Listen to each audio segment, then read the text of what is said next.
Greg Guillotin raconte ses meilleurs pièges. Pareil, pourquoi est-ce que ce sont les meilleurs? De quoi est-ce qu'il va parler? Les gens étaient vraiment incroyables. En plus, on a vraiment. Enfin, piégeant les gens, en fait, ça révèle vraiment des caractères de gens qui ont vraiment un grand cœur, tu vois. Bon, là, je fais le FE, mais tu vois ce que je veux dire? Ça révèle vraiment des gens et ils ont été incroyablement gentils avec nous. Et moi, ça a été très compliqué de devoir jouer ce rôle-là parce que le rôle que je joue, c'est vraiment enfin, c'est un connard, quoi. Tu vois? Sans nuance, sans machin.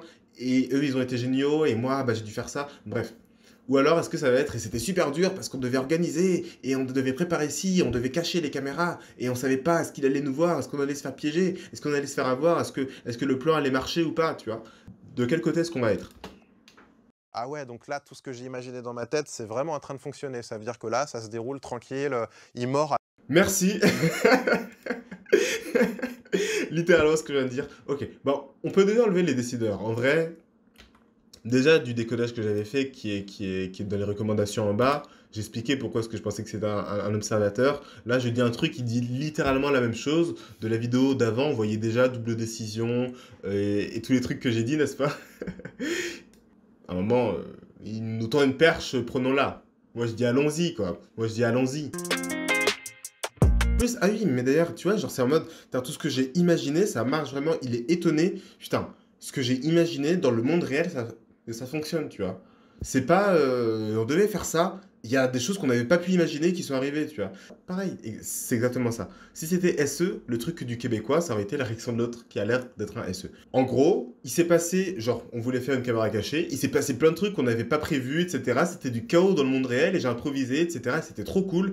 Et on se rend compte après que en fait on s'est fait piéger et depuis le début tous ces trucs là trop cool qui se sont passés, etc., en fait il avait tout préparé, il nous a manipulé, il nous a menti et en fait tu vois je n'avais pas imaginé, je n'avais pas compris que tout ça était planifié à l'avance et que c'était moi le dindon de la farce, tu vois. Moi j'étais là en train de faire mes trucs tout content alors que en fait il se moquait de nous, il avait tout prévu depuis le début. Si c'était un SE, voilà ce qu'il aurait dit. Si c'était un SI, il aurait dit, et on devait faire ci et ça, mais on n'a pas pu du coup parce que un truc qu'on n'avait pas imaginé est arrivé, et du coup nos plans ont été gâchés, on est dague à cause de ça. Dans les deux cas, on va partir du monde réel et l'imagination, ça va être le problème.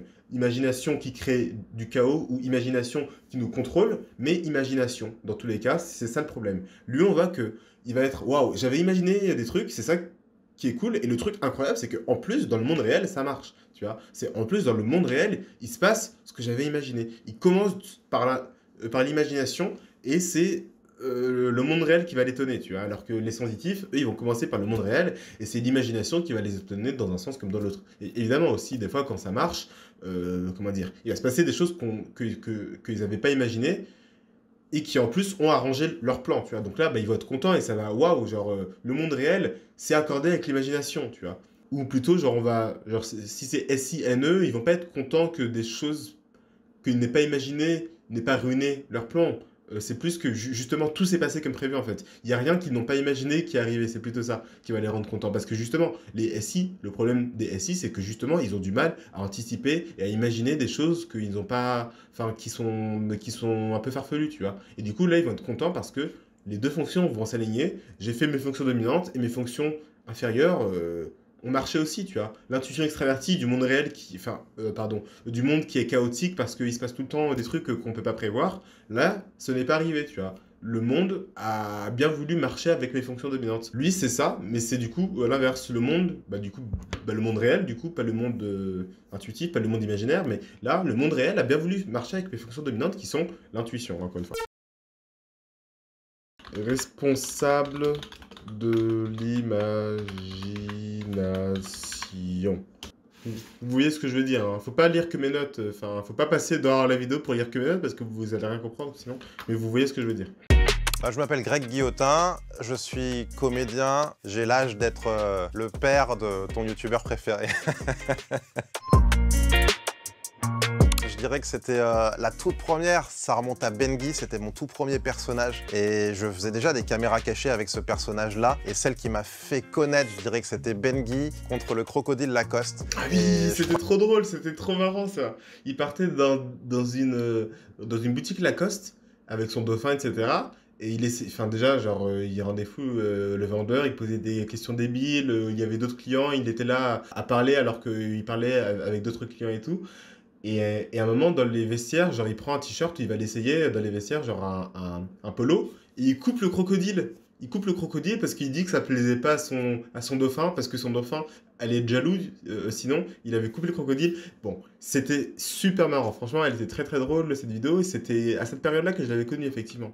Je crois que j'avais vu 30 000 vues le lendemain et j'étais comme un fou et je me disais, ça y est, là les affaires commencent.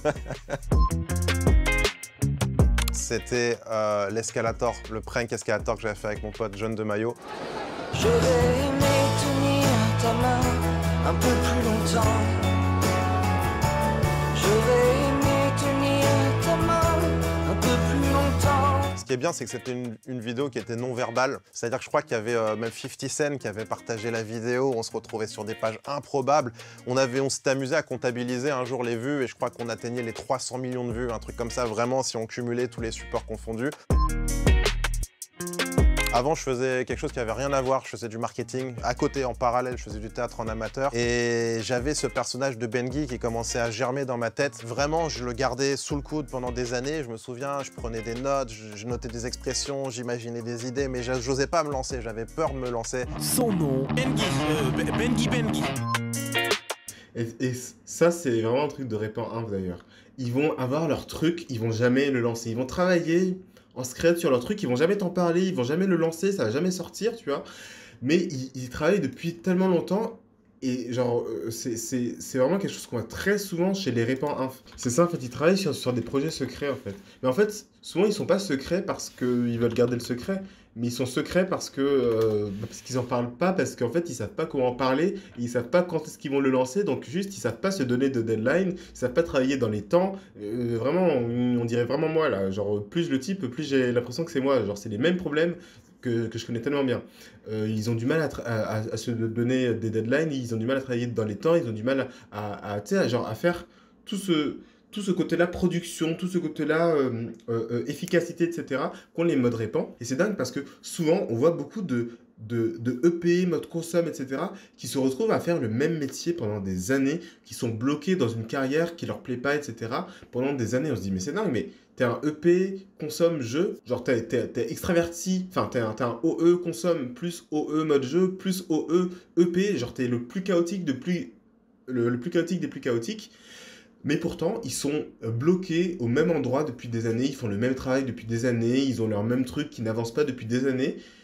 Et tu te dis, mais what the fuck? Et en fait, c'est souvent chez les répans inf parce qu'ils n'arrivent pas à se lancer, en fait, ils n'arrivent pas à changer parce que quand tu vas devoir, tu sais, genre, réaliser ton rêve, créer ton entreprise, ouvrir ton restaurant, enfin bref, tu sais, faire ce genre de truc, et ben en fait, ça va demander tellement comment dire, de travail ennuyant, de paperasse, de machin, de machin, de machin, de machin. Tu vas devoir être efficace, tu vas devoir t'organiser, tu vas devoir réussir à faire ça, tu vois. Et ça, ils n'y arrivent pas. Et du coup, ils restent dans leur truc pour toujours. Ils font des petits trucs à côté, mais ils les amènent jamais à terme parce que dès que ça devient dur, ils arrêtent, etc., etc., tu vois. Et enfin, très souvent, on voit des EP, des répans inf ou des répans inf en général, qui passent leur vie à tourner en rond dans un truc, alors que pourtant ce sont des OE qui veulent tout le temps faire des trucs nouveaux, etc. Et tu les vois tourner en rond au même endroit, et tu reviens des années plus tard, ils sont toujours en train de tourner en rond au même endroit, etc. Quand je typais Aude, qui est de l'espace membre Salut Aude, genre elle travaillait, en même temps elle faisait des études, etc. Et je me souviens quand j'enregistrais le truc pour son typage, je disais, mais c'est marrant parce que c'est vraiment quelque chose qu'on voit souvent, parce que c'est une OI, c'est une ESTJ. Et je lui disais, c'est marrant parce que au final, c'est vous qui, enfin, c'est les modes répand, OI, etc., qui arrivent le plus à gérer, d'avoir plusieurs projets, qui arrivent le plus à gérer le fait de se lancer dans quelque chose de nouveau, entre guillemets, qui arrivent le plus à gérer ces choses-là qui sont les désirs des répand inf, mais qui n'arrivent pas à faire. Et eux, c'est pas quelque chose qu'ils désirent consciemment. Ah ouais, je pourrais faire plein de trucs et je vais me lancer dans un projet et en même temps je vais en faire un autre, en même temps je vais faire ci, et puis je pourrais aussi faire cet autre truc là que j'adore, tu vois. Genre ils pensent pas du tout comme ça, ils sont pas du tout là à se dire ah ça va être trop bien, on va aller dans tous les sens, et pourtant c'est eux qui arrivent à le faire en fait. Et c'est vraiment drôle de voir cette dichotomie entre les modes répand et les OI répand et les OE consomme, qui ont chacun le désir de l'autre mais qui font chacun le truc qui leur... Enfin, bref, je sais pas si tu vois ce que je veux dire, mais je pense que tu vois ce que je veux dire, quoi. le son, garçon. C'est vrai, j'ai pas la lumière à tous les étages, mais j'ai une lampe torche. Et puis je monte pas à pied, je prends l'ascenseur. Tu crois que j'ai besoin d'une Porsche pour m'acoquiner avec ta sœur? Tu ne t'aperçois de rien, sapristi? Tu n'as pas les trous en face des yeux? Ou bien t'es sourd comme un pot? Même pas tu me parles, mais si tu me parles quand même, ah ouais vas-y, vas-y, viens on prend un café. Moi c'est Benguy, B-E-N-G-U-I, ça se prononce comme ça s'écrit. Le compte est bon, au passage, Bertrand Renard, Inch'Allah à toi et à toute ta famille.